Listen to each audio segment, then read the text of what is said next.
नमस्कार, मैं हूं दिव्या और आप देख रहे हैं आंखें न्यूज 24। सरस्वती पूजा के अवसर पर पूर्व केंद्रीय मंत्री आरसीपी सिंह एक पंडाल में मां सरस्वती के दर्शन करने पहुंचे, जहां उन्होंने जनता दल यूनाइटेड को लेकर कहा कि हमारा घर कहां है, आप ही लोग बताइए।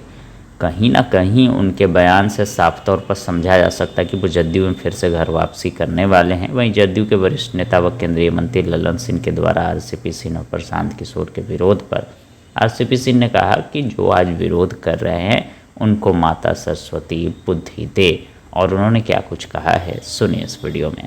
क्या कहा कि मेरा घर कहाँ है, इसके आगे मैं क्या बोलूं? कई सारे लोग सर खुलकर विरोध कर रहे हैं। आज कौन सा दिन है? आज माँ सरस्वती पूजा कर, और माँ सरस्वती बुद्धि विवेक की माँ है। तो मेरा तो सभी के लिए माँ सरस्वती से यही अनुरोध हो कि हम जितने भी पब्लिक लाइफ, तो जब भी हम किसी चीज के बारे में बोलें तो हमारी कंठ में बैठ कर करके ऐसी भाषा का प्रयोग करें जिससे कि सबका शुभ हो। क्योंकि आप जानते ना कि कई बार वो इतिहास में कई लोगों की जिह्वा पर बैठ गई तो पूरा इतिहास ही बदल गया। तो मैं यही प्रार्थना करूंगा उनसे कि अगर किन्हीं को अपनी बात को रखें। आज तो बसंत पंचमी है, माँ सरस्वती का दिन है, तो सब लोग अपनी तीखी से तीखी बात को मधुर भाषा में रखें। यही मेरा काम है। सर, सूबे के मुख्यमंत्री पूरे बिहार भ्रमण करने के लिए गए समृद्धि यात्रा के माध्यम से, उसको लेकर भी कोई आपसे?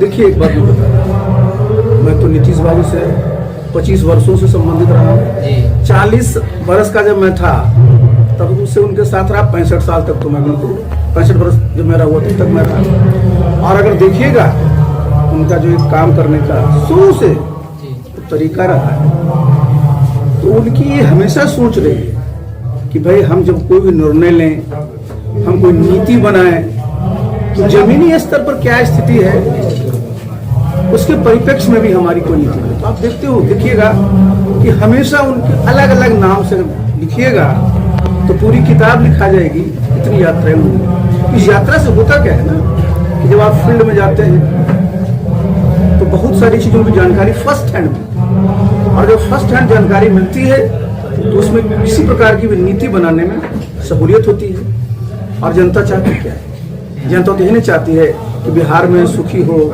समृद्धि हो, और इसी के लिए नीतीश बाबू काम करते रहे। जो आपके समर्थक है, आपके चाहने वाले हैं, उनके लिए क्या मैसेज रहेगा? आप कब तक जो है जदयू पुनः ज्वाइन करने वाले? मैं तो आप देखिए, मैंने बताया ना कि जितने भी हमारे आप उसको समर्थक कहिए, शुभचिंतक कहिए, सब लोग हमारे बिहार के अपने ही है ना। तो हम लोग की क्या इच्छा है कि भाई नीतीश बाबू के नेतृत्व में बिहार में बहुत शानदार काम हुआ, ये काम होते रहे, जिससे कि राष्ट्रीय स्तर पर आज सब जगह आप जाते हैं तो क्या कहता है कि बिहार में पर कैपिटा इनकम सबसे कम है। तो हम सब लोगों का एक प्रयास होना चाहिए कि कैसे हम सब लोग मिलकर करके इस प्रकार का काम करें कि बिहार में समृद्धि हो। और नीतीश बाबू की यात्रा का नाम भी समृद्धि यात्रा है। तो हम सब लोगों का संकल्प ये होना चाहिए कि कैसे बिहार में समृद्धि आए, कैसे यहाँ के लोग खुशहाल हों, कैसे लोगों की यहाँ आमदनी बढ़े, इसलिए प्रयास करना चाहिए। सर यदि आप दोबारा से जदयू में ज्वाइन होते हैं, घर वापसी आपकी होती है, तो फिर जन सुराज का क्या होगा? क्योंकि जन सुराज का ये कहा जाता है तो बैकबोन आरसीपी सिंह ही है। देखिए, एक बात आपको मैं बता दूं, इसको हल्के में मत लीजिएगा।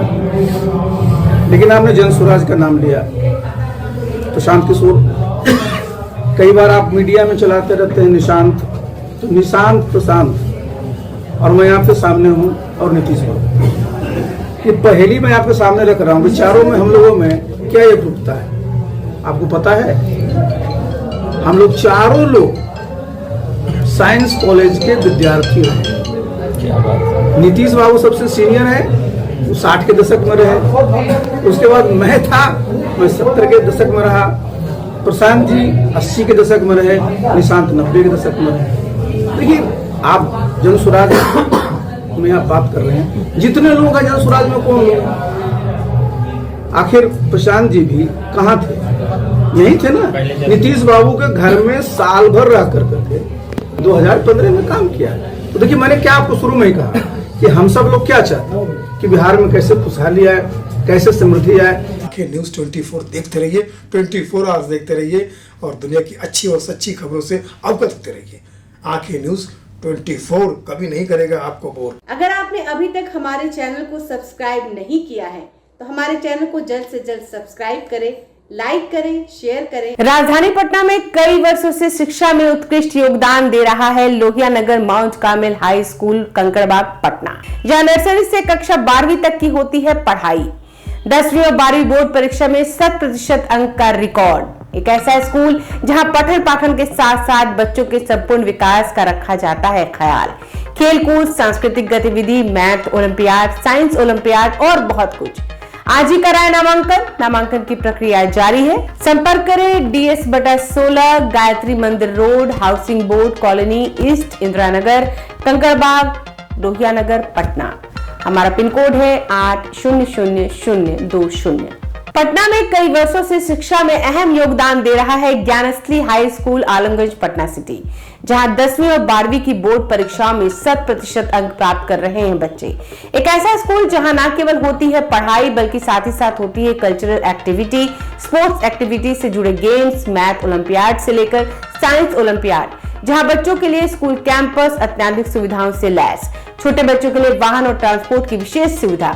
तो देर किस बात की, आज ही कराएं अपना नामांकन Gyansthali high school Alamganj Patna city में, जहां नामांकन की प्रक्रिया जारी है। संपर्क करें पुलिस चौकी Alamganj main road near Alamganj थाना, पटना, बिहार 800007।